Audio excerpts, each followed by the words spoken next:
All right, guys. So we have a brand new interview this week, and it's with somebody who has been trending, although he's been quiet about it. It's GuiltyBeatz, winning awards, and of course, we start off with his most recent achievement. That's I think fresh on the minds of many people, Beyonce. Yes, boss. So tell me, how was it like? First of all, working on the project. It was eye opening for me because I learned like how people work together, like in the Western world, like producers work together, writers work together, musicians work together. So it was eye opening for me. Pretty much like the main thing for me out there was like I just got exposed to so many different sounds and how they create music and how they put sounds together to make it perfect. How different is it from what you were already doing? No, I mean from our side of things, we just like we pick instruments here and there and just put it together and make the song. But them like they take their time to make sure that the song is right. Yes, and the sounds sound correct. Each instrument sound clean and all that. So it was really eye opening for me. So when you say working with producers, were you all together in the studio working on all of the selected songs? Or Yeah, at some point it was me and some other producers working. At some point it was like back and forth sending stems. Files. Yeah, sending files back and forth. Like, oh, I've got this beat, touch it up. I was like, okay, yeah, then he'll send it to me, then I'll send mine to him, then he'll touch it up and we'll be doing back and forth. Good. So which songs did you work on exactly on that album? I worked on Already, I worked on Keys to the Kingdom and Find Your Way Back. I know that. And I mean, I think one of the things after we did the article that people raised was the fact that when you look at the credits, you guys were missing out from. You're not mentioning the credits. Yeah, no, but it's fixed now. It's been fixed. Yeah, Okay. if you go to Wikipedia, like they put my name there. Oh, there, Go to okay. Spotify. And how was it like meeting Beyonce in person? It was like the first time I met her was in the studio. Oh, you actually met in the studio? Yeah, because I was working This was where? in LA. In LA, okay. So I was working on Already at that time. So she just came to the studio. She said she was they told her I'm there. She was expecting me actually. So when I got there, then they told her I'm there. She said she wants to kind of say hi to me. She's heard my work. She's heard Akwaaba and she loves it. So I was like, oh, thank you, like thank you for having me. She's like, thank you for being here. Cool. Really. Talking about that song, for some of us, we have been a little bit critical because are you proud of how it turned out? Because when you listen to it, you actually can feel some sort of a dip when there's a switch between Shatawale's side and do you get that dip? Oh yeah, because I didn't mix it. If I Okay. did, maybe like it would have been on a level. Cool. I mean, they wanted his voice to sound a certain way, Okay. So they probably did it on purpose. On purpose. Okay. So after Lion King, we know there was a sort of a build up even before this happened. You were in the studio with a lot of producers, a lot of artists. So after this big one that we've seen, what should we expect? I'm sure another surprise coming. I mean, you have to drop us the hints. Like, I know sometimes you have to wait for it to come out. Give us a clue so that when it happens, you'll be like, I'll give it to we you. almost had it here first. After here, I'll give it. But what is it like working with these artists? What is the perception of our music first, and how are they appreciating it?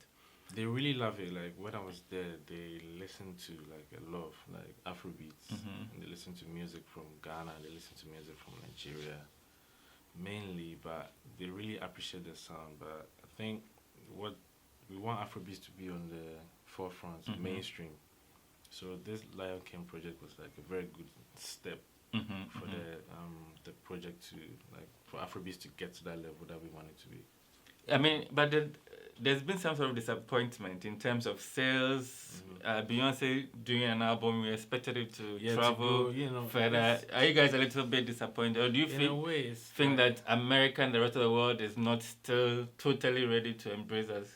They are ready, but America is huge, and music, like it's gonna take some time for the music to reach there. And also like Ghana, like Africa, we don't really stream like on Spotify like that. Much. You understand? So if you look at the numbers, it's not what we expect. Like, It's like, for me, I have a feeling that it's the Africans who went to buy the album more than the Americans. With the bars of Shatawale, Wizkid, and all of that. They really love it, but you know, it has to reach to that. It has to reach that point. You know. You talked about how Afrobeat is sort of traveling.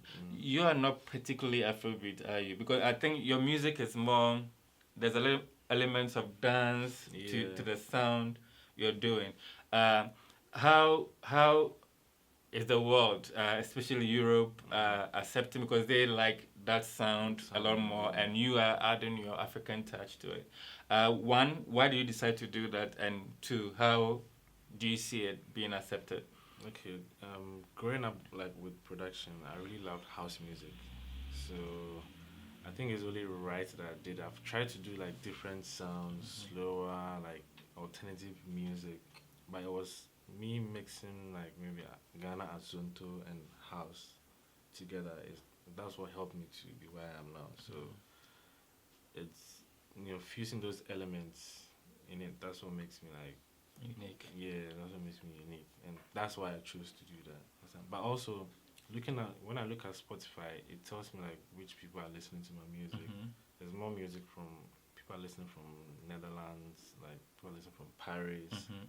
I've seen that like Europeans really love the dance, so I'm just gonna keep doing it, and I'm planning like a tour or something like next year. Oh, cool.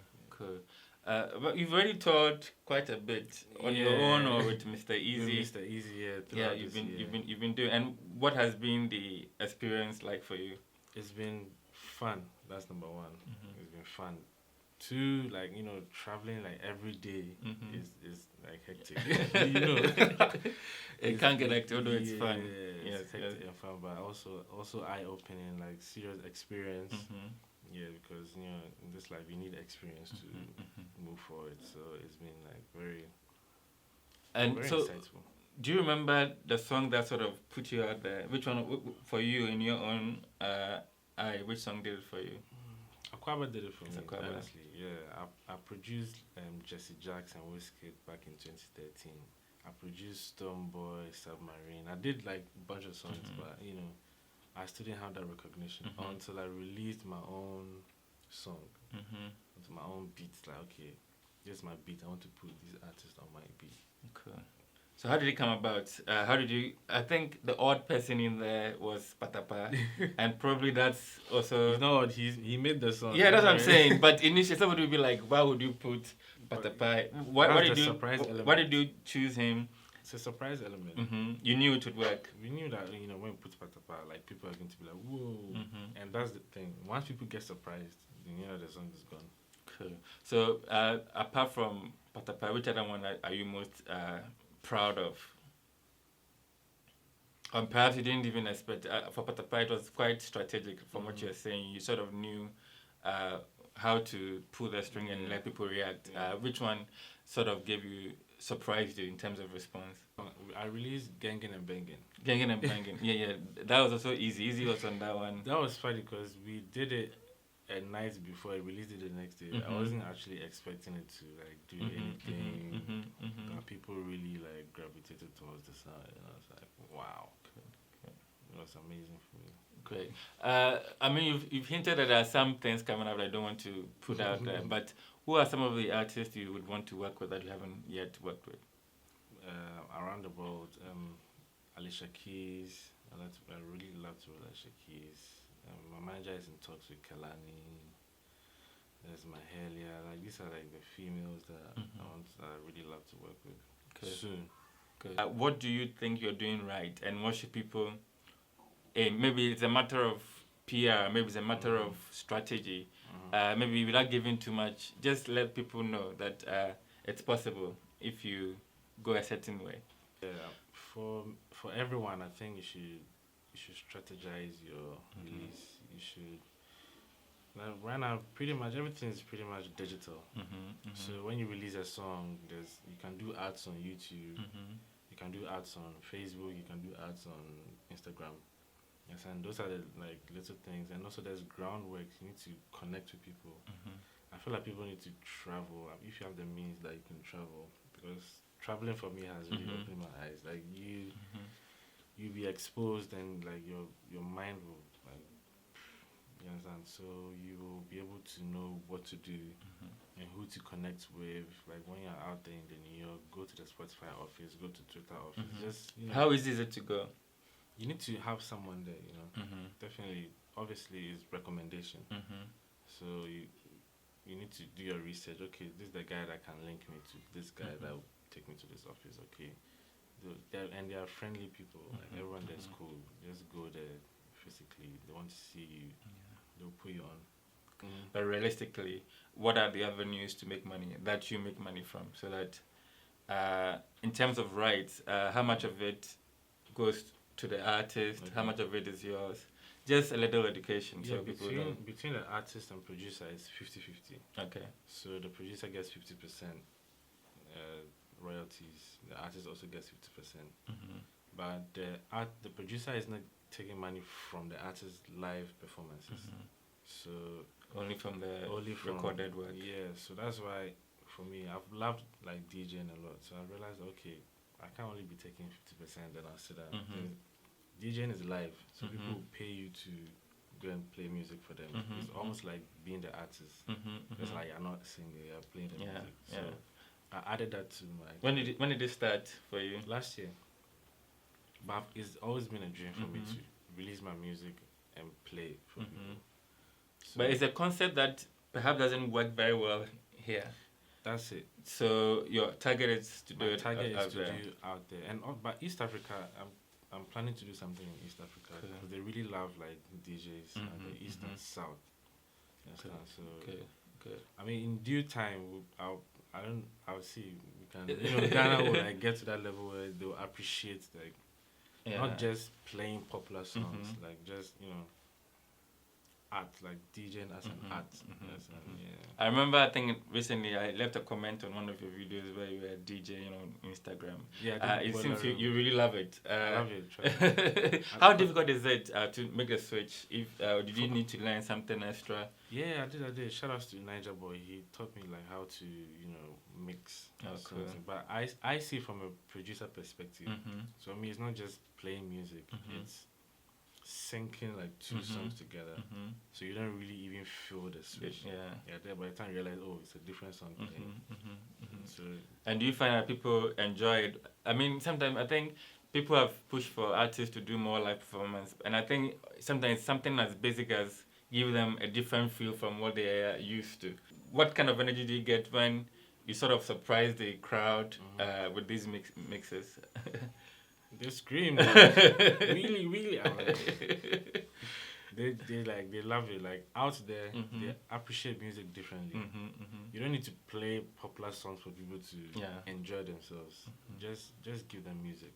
It's different. Good. The last 3 months or so of the year is usually hectic. Are we expecting you home? What are some of the gigs you're doing, even if home or abroad? What should we look out for?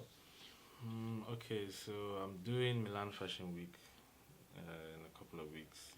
I'm doing that. But in GH, I'll be at Dirty Rave in December. Always Mr. Easy.